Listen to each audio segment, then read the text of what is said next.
ঠাকুরকে একজন ভক্ত বলছেন, মহাশয়, আপনার এই সমাধি অবস্থায় কি বোধ হয়? ঠাকুর বলছেন, শুনেছ, কুমোরে পোকা চিন্তা করে আরশোলা কুমোরে পোকা হয়ে যায়। কিরকম জানো? যেমন হাঁড়ির মাছ গঙ্গায় ছেড়ে দিলে হয়। ভক্ত বলছেন, একটুও কি অহং থাকে না? ঠাকুর বলছেন, হ্যাঁ, আমার প্রায় একটু অহং থাকে।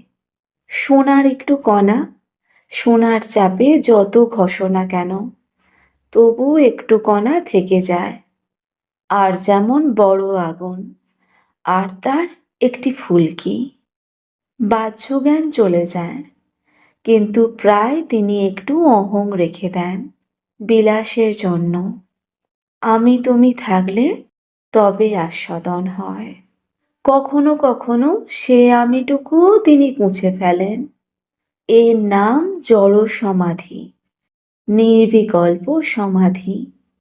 তখন কি অবস্থা হয় মুখে বলা যায় না। নুনের পুতুল সমুদ্র মাপতে গেছিল, একটু নেমেই গলে গেল।